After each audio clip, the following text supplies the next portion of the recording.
Hello, cybersecurity class. In this class, we're going to talk about the law of emergencies and how that law might apply to a cyber emergency. So we have talked quite a bit throughout this semester about early debates before the adoption of the Constitution and even after the adoption of the Constitution about the scale and scope and use of national military force. And one of the big concerns, of course, was that the federal government would use a large standing military to impose a state of tyranny. Very early on, the first tax that the United States imposed on a product was a tax on whiskey, and that caused a large number of people in the frontier states to kind of rebel against that tax, to stage some acts of insurrection, and it's called the Whiskey Rebellion. And at that time, President Washington had to invoke something called the Calling Forth Act, which allowed the president to call forth the militia of the states. He called forth a militia of about 10,000 men from various states who actually marched into Pennsylvania with Washington at the head of this group of militia to put down this rebellion.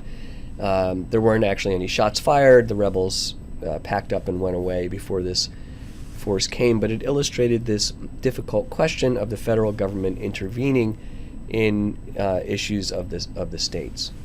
Of course, we saw the biggest example of the federal government getting involved in affairs of the states in the Civil War. Now, of course, the southern states in the Civil War claimed to have succeeded from the Union and to have formed a separate political sovereign, which was a claim that the Union always rejected as being unlawful. So during the Civil War, as we've talked about a little bit in class, there were a number of issues about executive power, including President Lincoln's suspension of the writ of habeas corpus to detain Confederate prisoners. And then, of course, after the Civil War concluded, there were huge issues about the federal government enforcing the laws that gave rise to Reconstruction in the South. So, of course, the South had been utterly economically and infrastructure-wise devastated by the Civil War, and there were efforts to rebuild the South, but to rebuild the South in a way that recognized the freedom of the newly freed former slaves, African Americans living in the South. And, of course, there were the Jim Crow laws and other efforts in the South to essentially keep otherwise free blacks from really living out their freedom. And as part of that, the federal government had troops stationed in the South to help with some of these efforts. Now, at some point, there was a disputed presidential election, which was the election of President Garfield in the late 1800s, and as part of a compromise to settle that dispute, the federal government agreed to withdraw the troops from the South, and the end result of that agreement is the Posse Comitatus Act of 1878.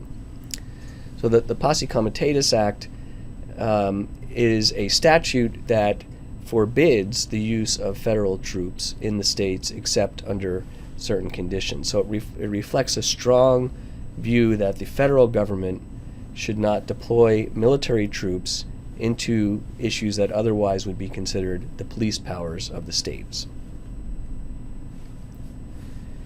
Now, we can kind of move rapidly through history up through World War II, and of course World War I and then World War II were very large-scale mobilizations of the nation because of the event of war.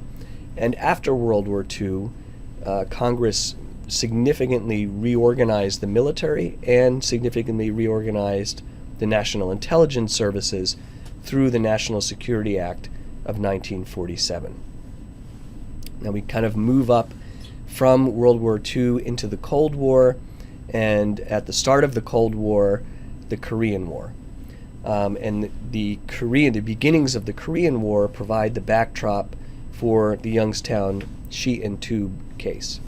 The Youngstown framework, which as we'll see derives from a concurrence written by Justice Jackson, remains the lens through which the courts view the scope of the president's inherent powers. The litigation in Youngstown resulted from an executive order issued by President Harry S. Truman in 1952 during the Korean War. Truman was vice president during Franklin Roosevelt's fourth presidential term. Roosevelt died of a cerebral hemorrhage 11 weeks into his fourth term, leaving Truman as president at the conclusion of World War II. Truman ordered the atomic bomb attacks against Hiroshima and Nagasaki in 1945 that ended the war against Japan. The end of World War II saw the rise of the Cold War between the United States and the Soviet Union. Japan had annexed Korea in 1910 after the Russo-Japanese War. At the conclusion of World War II, the formerly Allied powers of the U.S. and the Soviet Union could not agree on what to do with Korea. And by 1948, Korea was divided into two competing nations, the Communist Democratic People's Republic of Korea, or DPRK, in North Korea, backed by the Chinese and the Soviets, and the Republic of South Korea, backed by the United States. Meanwhile, the Chinese Civil War, which included fighting before and after World War II, concluded in 1949 with the establishment of the Communist People's Republic of China, the PRC. American and European leaders feared that, backed by the Soviets and the Chinese, communism would spread throughout Southeast Asia, heightening what they perceived as a new global threat to Western democracy. One of the reasons the U.S. succeeded in World War II was the mobilization of the new industrial economy for the war effort. Basic materials for producing ships, planes, weapons, and ordnance, such as steel, were dedicated almost entirely to the war effort through direct measures such as rationing and price controls. When the economy demobilized after World War II concluded, there were widespread disruptions, including strikes and other labor conflicts, throughout the U.S. industrial base. For example, in 1946, Truman issued an order for federal control of the railroads to curtail a threatened national rail strike. When the railway union struck anyway, the national rail system shut down until the strike was settled. Frantic travelers jam the stations of the nation as the long-awaited railroad strike enters its first hours and tickets are no longer to be had. Weeks of negotiation prove fruitless, cutting off shipments of vital supplies and leaving thousands stranded in every part of the country.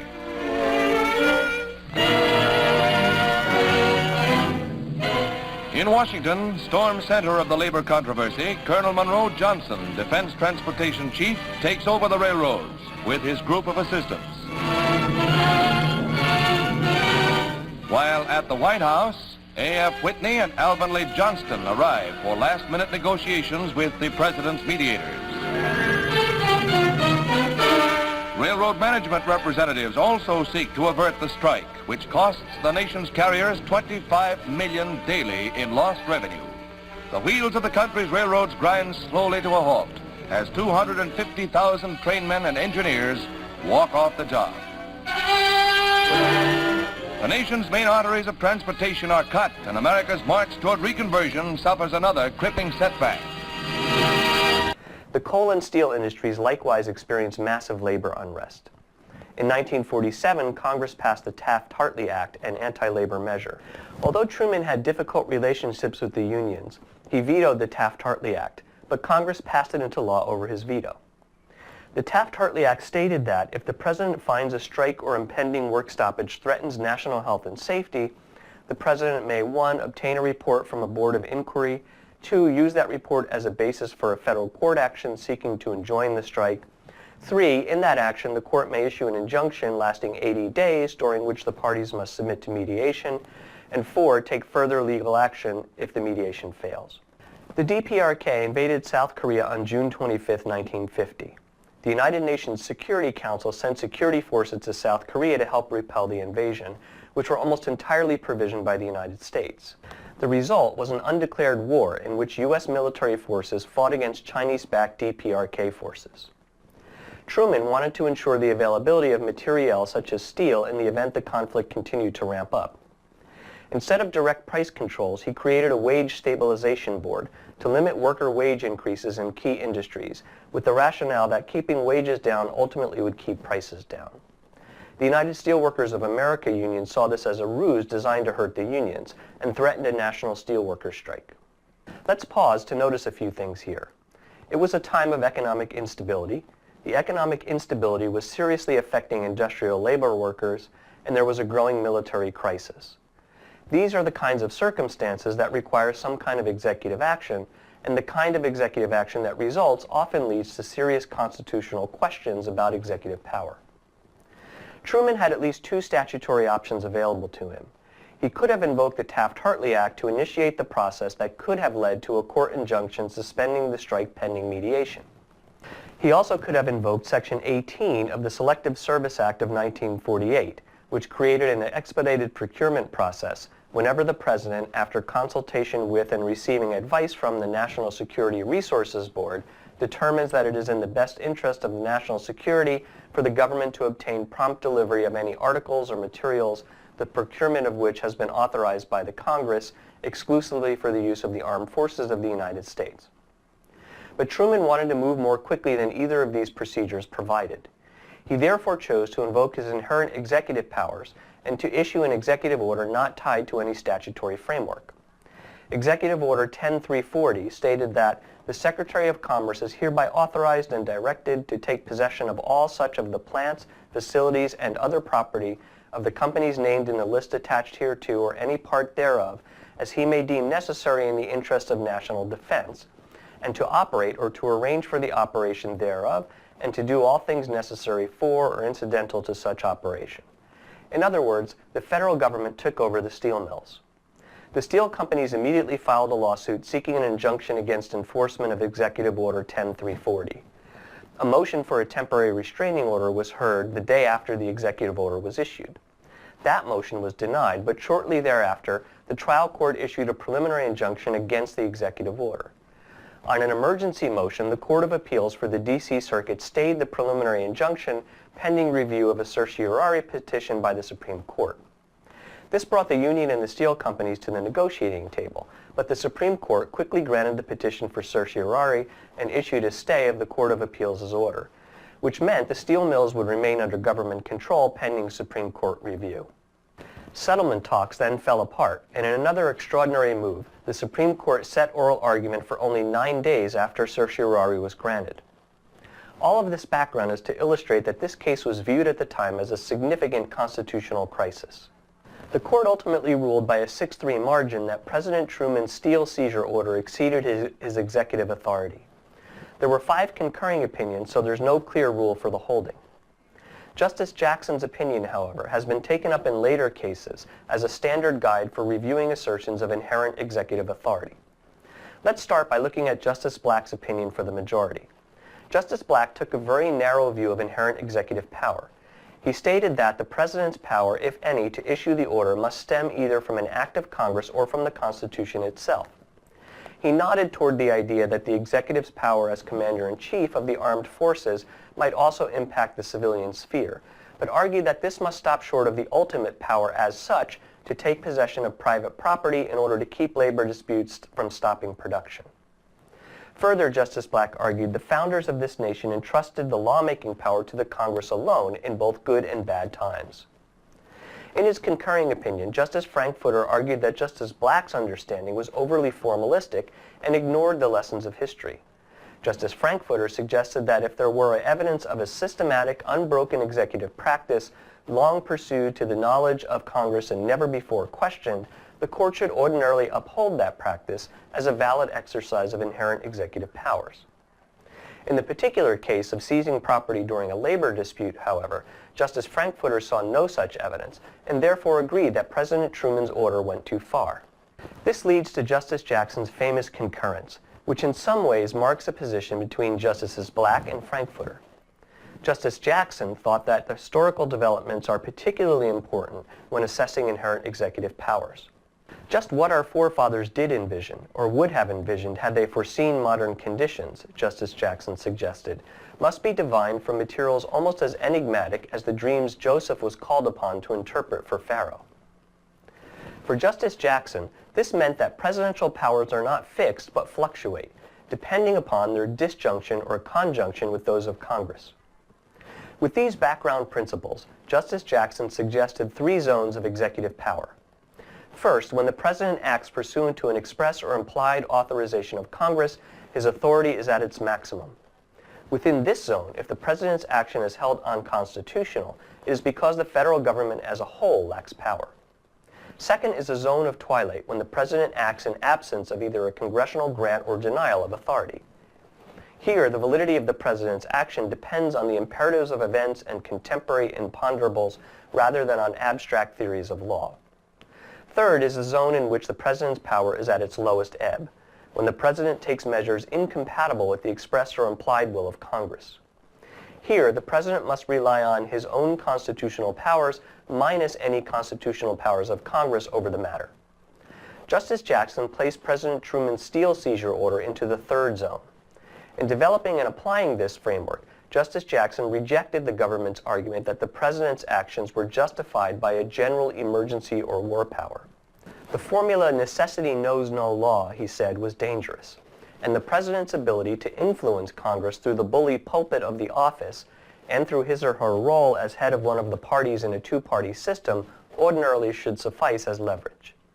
As Justice Jackson noted, with all its defects, delays, and inconveniences, men have discovered no technique for long-preserving free government except that the executive be under the law, and that the law be made by parliamentary deliberations. Here, Congress had already made specific provisions for circumstances like the steel strike in the Taft-Hartley Act and the Selective Service Act. The provisions from Congress constrained the president's range of choices, and if the president did not like those constraints, he was free to seek a change in the law from Congress. Further, Justice Jackson concluded, the Commander-in-Chief power in Article 2, Clause 2 did not extend to a power to seize privately owned steel companies under these circumstances. No doctrine that the court could promulgate would seem to me more sinister and alarming, Justice Jackson suggested, than that a president whose conduct of foreign affairs is so largely uncontrolled and often even is unknown can vastly enlarge his mastery over the internal affairs of the country by his own commitment of the nation's armed forces to some foreign venture. Indeed, he noted, the president does not have a constitutional monopoly on war powers, since under Article 1, Section 8, the Congress, not the president, has the power to declare war. Justice Vinson's dissent, joined by Justices Reed and Minton, reflected the view that strong executive action is necessary and constitutionally justified in times of war and crisis. For Justice Vinson, executive inaction in this situation, courting national disaster, is foreign to the concept of energy and initiative in the executive as created by the Founding Fathers. Although this view did not carry the day in the steel seizure case, we will see it appear again in the War on Terror under George W. Bush administration and in current debates about immigration policy and other issues under the Trump administration. It's a view that relates to the broader question tangentially discussed but not really decided in Youngstown. Does the executive possess general inherent powers in addition to those specifically enumerated in Article 2?